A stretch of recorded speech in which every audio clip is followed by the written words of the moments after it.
Last year, as chairman of the Senate Judiciary Committee, I convened a bipartisan hearing on carjacking. It was the first ever Judiciary Committee hearing on the subject.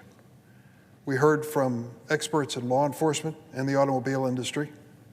And since then, I've been working with Senator Chuck Grassley, Republican from Iowa, on a bill that we're going to introduce soon on the subject. The senator from Arkansas is a member of the Judiciary Committee. He did not attend our hearing, and he's never raised this issue with me. In fact, he introduced the bill we're considering at this moment yesterday. Why now? Well, he's very open in what he said on the floor and what he said in his press release. Later this afternoon, there'll be a vote on the D.C. Criminal Code. One of the issues is carjacking. He's trying to hitch a ride on this train in terms of the discussion of the penalties for crime. It's no coincidence. Senator Cotton has brought this bill to the floor because today we are voting on that resolution.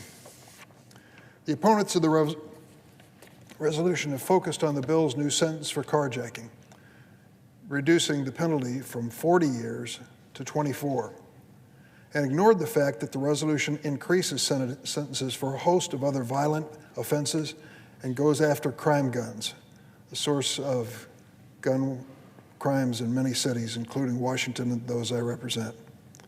Don't take my word for it. The senator's own press release explicitly links his new bill to today's vote. The senator knows this bill is not going to pass today. He wants a Democrat to object so he can falsely claim we don't care about carjacking. The reality is that the senator's bill would not help prevent carjacking, and it would make our federal prisons less safe. Let me explain.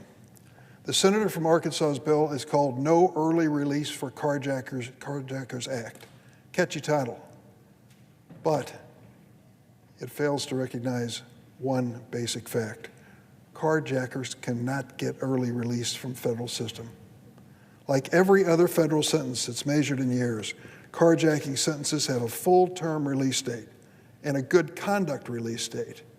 If you go to federal prison, you earn 54 days a year of good conduct credit if you follow the rules.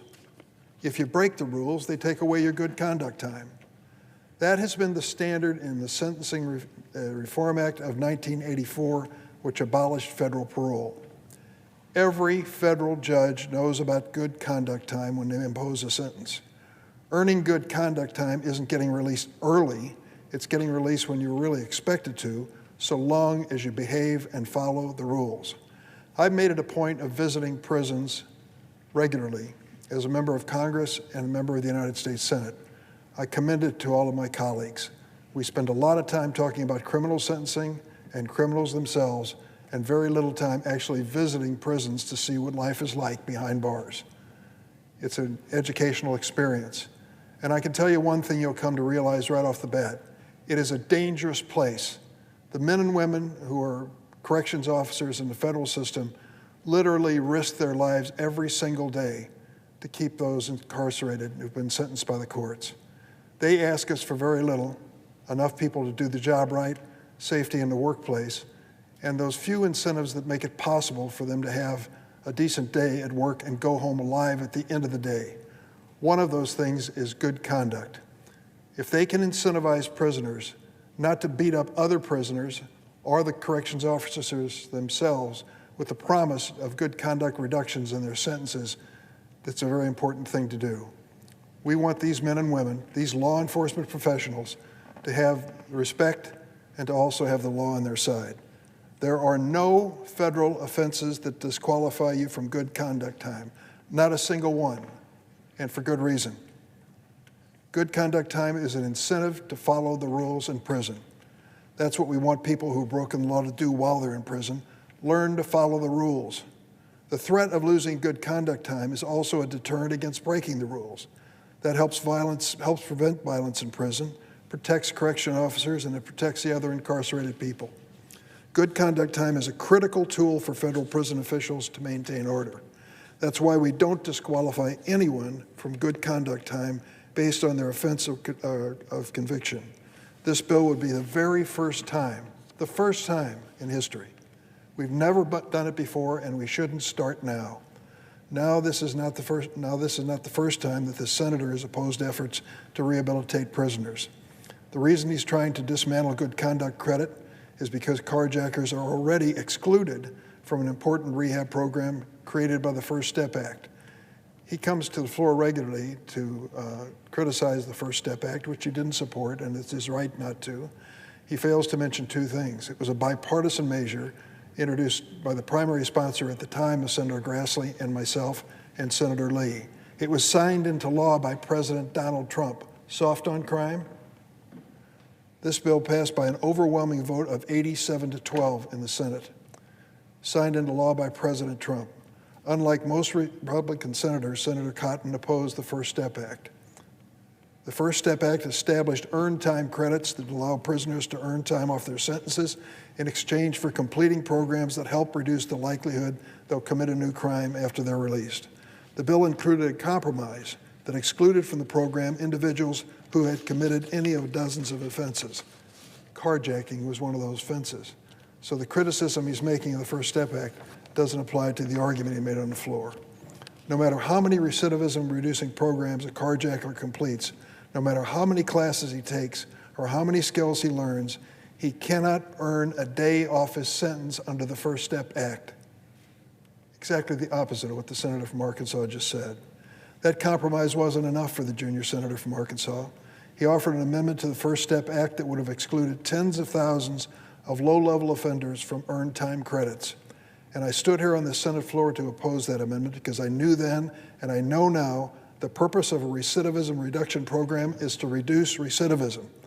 Almost everyone in the Federal Bureau of Prisons will get out one day, and when we exclude people from these programs, we do not facilitate successful reentry, and we do not reduce recidivism.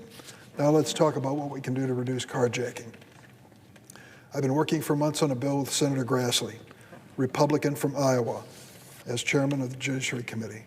Our Combating Carjacking Act is based on recommendations from the experts who came to our hearing last year. I've discussed one key provision many times with the Sheriff of Cook County, Tom Dart, and here's what it does. Almost any car manufactured today has some kind of vehicle location system built into it. It's a device that automatically calls for help if you've been in an accident. This system is a great way to locate cars right away, in real time, after they've been carjacked, and that should be a huge deterrent to carjacking. If you take a car by threat or violence, law enforcement should be able to find you right away, take back the car, and put you under arrest for your crime. But right now, law enforcement has a hard time getting auto manufacturers to provide that location data.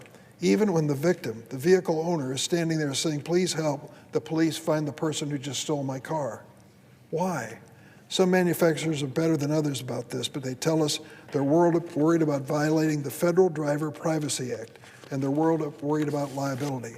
So the bill we're working on carjacking, creates an exception to the Driver Privacy Act.